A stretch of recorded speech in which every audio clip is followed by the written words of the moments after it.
ಮುಖ್ಯಮಂತ್ರಿ ಕುರ್ಚಿ ರಾಜ್ಯದ ಚುಕ್ಕಾಣಿ ಕೈಲಿ ಹಿಡಿದು ಆಡಳಿತ ನಡೆಸುವಂತಹ ಪಟ್ಟ.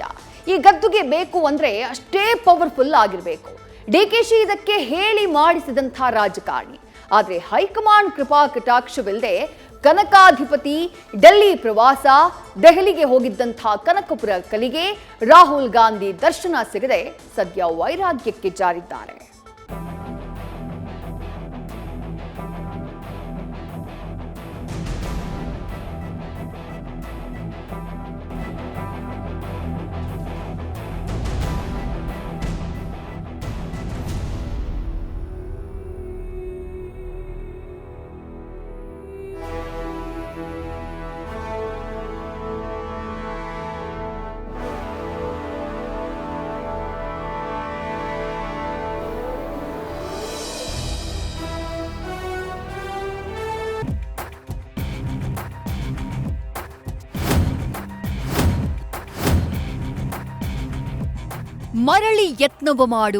ಮರಳಿ ಯತ್ನವ ಮಾಡು. ಇದು ಡಿಕೆಶಿ ಮಾಡ್ತಾ ಇರೋ ಪ್ರಯತ್ನ. ಸಿಎಂ ಹುದ್ದೆಗಾಗಿ ಮಾಡ್ತಾ ಇರೋ ಶತ ಪ್ರಯತ್ನ.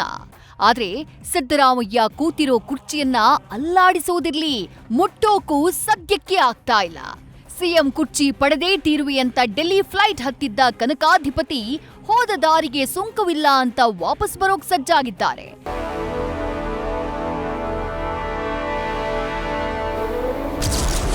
ಡೆಲ್ಲಿಯಲ್ಲಿ ಡಿಕೆಗೆ ಸಿಗಲಿಲ್ಲ ರಾಹುಲ್ ಗಾಂಧಿ ಭೇಟಿ ಭಾಗ್ಯ. ಹೈಗೆ ಡಿಸ್ಟರ್ಬ್ ಮಾಡದೆ ಬರಿಗೈಲಿ ಕನಕಾಧಿಪತಿ ರಿಟರ್ನ್. ಸಂಕ್ರಾಂತಿಗೆ ಸಂಕ್ರಾಂತಿಯಾಗತ್ತೆ ಅಂತ ಹೇಳಿ ಭಾವಿಸಿದವರಿಗೆ ಇದು ನಿರಾಸೆಯ ಕಾಲ.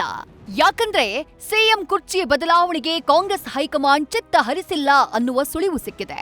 ಗದ್ದುಗೆ ಗುದ್ದಾಟಕ್ಕೆ ಬ್ರೇಕ್ ಹಾಕೋಕೆ ಆಸಕ್ತಿಯೇ ಇಲ್ಲ ಅನ್ನೋದು ಗೊತ್ತಾಗ್ತಾ ಇದೆ.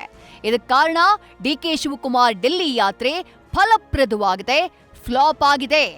ಎಐಸಿಸಿ ನಾಯಕ ರಾಹುಲ್ ಗಾಂಧಿಯನ್ನ ಭೇಟಿ ಮಾಡೋಕೆ ತೆರಳಿದ್ದ ಕನಕಾಧಿಪತಿ ಪೆಚ್ಚುಮೋರೆ ಹಾಕೊಂಡು ಬರಿಗೈಲಿ ಬರ್ತಿದ್ದಾರೆ.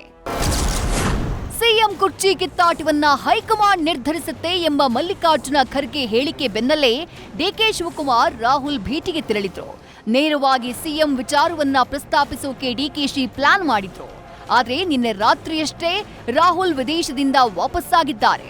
ಹೀಗಾಗಿ ಎಐಸಿಸಿ ನಾಯಕ ಡಿಕೆಶಿ ಭೇಟಿಗೆ ಅವಕಾಶವನ್ನ ನೀಡಿಲ್ಲ. ಹೀಗಾಗಿ ಭೇಟಿಗೆ ಅವಕಾಶ ಸಿಗದ ಕಾರಣ ಡಿಕೆಶಿ ತೀವ್ರ ಬೇಸರಗೊಂಡಿದ್ದಾರೆ. ರಾಹುಲ್ ಭೇಟಿಗೆ ತೆರಳಿದ್ದ ಕನಕಪುರ ಕಲಿ ಬರಿಗೈಲಿ ರಾಜ್ಯಕ್ಕೆ ವಾಪಸ್ಸಾಗಲಿದ್ದಾರೆ. ಸಿಗದ ರಾಹುಲ್ ಭೇಟಿ ವೈರಾಗ್ಯದ ಮಾತಾಡಿದ್ರ ಡಿಕೆಶಿ. ದೆಹಲಿಯಲ್ಲಿ ಹೈಕಮಾಂಡ್ ನಾಯಕರನ್ನ ಭೇಟಿ ಮಾಡೋಕೆ ಆಗದೆ DK Shivakumar ವೈರಾಗ್ಯದ ಮಾತುಗಳನ್ನಾಡಿದ್ದಾರೆ.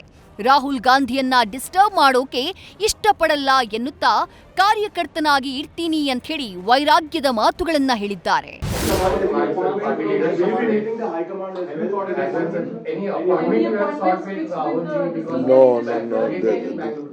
This trip I am not meeting anyone. Because I think no one is here in Bangalore. Kharge Saab is in Delhi, according to me. Meeting, sharing, caring, all these things are a part of our system. So was there any 2.5-year formula discussed when the government was formed? I can't disclose what all we discussed. We all have joined together, we have worked together, we have brought government together. I don't want to disturb him. So you are happy to continue as Deputy CM for full 5 years? Huh? Are you happy I love to be a party worker than any position in the party. That is permanent for me. CM ಭೇಟಿ ಬೆನ್ನಲ್ಲೇ K N Rajanna ಸ್ಫೋಟಕ ಮಾತು. DK Delhi ಯಾತ್ರೆ ಮಾಡಿದ್ರೆ ಇತ್ತ ಮಾಜಿ ಸಚಿವ K N Rajanna ಸ್ಫೋಟಕ ಹೇಳಿಕೆಯನ್ನ ಕೊಟ್ಟಿದ್ದಾರೆ. ನಿನ್ನೆ ರಾತ್ರಿ ಸಿಎಂರನ್ನ ಭೇಟಿ ಮಾಡಿದ್ದ ರಾಜಣ್ಣ ರಾಹುಲ್ ಗಾಂಧಿ ಹೇಳಿದ್ರೆ ಸಿದ್ದರಾಮಯ್ಯ ತಮ್ಮ ಸ್ಥಾನವನ್ನ ಬಿಟ್ಟು ಕೊಡ್ತಾರಂತೆ ಅಂತ ಬಾಂಬ್ ಸಿಡಿಸಿದ್ದಾರೆ. ಹೈಕಮಾಂಡ್ ನಲ್ಲಿ ಈ ರೀತಿಯ ಸಿದ್ದರಾಮಯ್ಯನವರು ಏನು ಹೇಳ್ತಾರೆ, ರಾಹುಲ್ ಗಾಂಧಿ ಅವರು ಹೇಳಿದ್ರೆ ನಾನು ಆ ಕೂಡಲೇ ನಾನು ಜಾಗ ಬಿಡ್ತೀನಿ, ಇಲ್ಲ ಅಂದರೆ ನಾನೇ ಮುಖ್ಯಮಂತ್ರಿ ಅಂತ ಅವರು ಹೇಳ್ತಿದ್ದಾರೆ.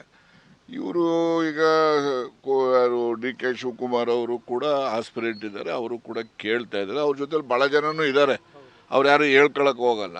ಆದರೆ ಇವ್ರು ಶಿವಕುಮಾರ್ ನನಗೆ ಮಾತು ಕೊಟ್ಟಿದ್ರು ಅಂತಂದರೆ ಯಾರು ಮಾತು ಕೊಟ್ಟಿದ್ರು ಅವರನ್ನು ಕೇಳಿ ಅವರಿಂದ ಈ ಒಂದು ಗೊಂದಲಕ್ಕೆ ತೆರೆ ಎಳೆಯುವಂಥದ್ದು ಆಗಬೇಕು.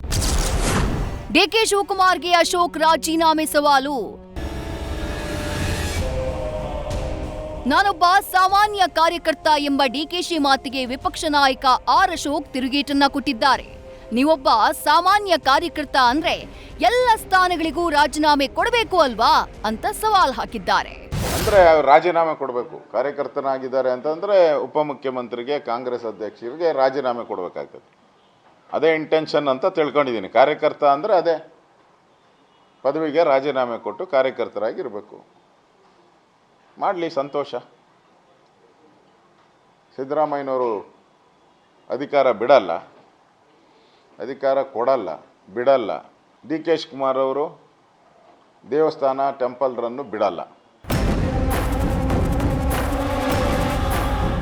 ರಾಜ್ಯದಲ್ಲಿ ಸಂಕ್ರಾಂತಿಗೆ ರಾಜಕೀಯ ಕ್ರಾಂತಿಯಾಗತ್ತೆ ಅನ್ನೋ ಮಾತು ಯಾಕೋ ಸುಳ್ಳಾಗುವಂತೆ ಕಾಣಿಸ್ತಿದೆ. ಪವರ್ ಶೇರಿಂಗ್ ಪ್ರಹಸನದಲ್ಲಿ ಸದ್ಯಕ್ಕೆ ಸಿದ್ದು ಕೈ ಮೇಲಾಗಿದೆ. ಇಷ್ಟೆಲ್ಲ ಆದ್ರೂ ಡಿಕೆಶಿ ಮಾತ್ರ ತಗ್ಗೋದೇ ಇಲ್ಲ ಅಂತ ತಮ್ಮ ಪ್ರಯತ್ನವನ್ನ ಮುಂದುವರಿಸ್ತಾರಾ? ಕಾದು ನೋಡಬೇಕು. Political bureau, news first. News first ನಿರ್ಭೀತಿಯಿಂದ ನಿಮ್ಮ ಪರವಾಗಿ.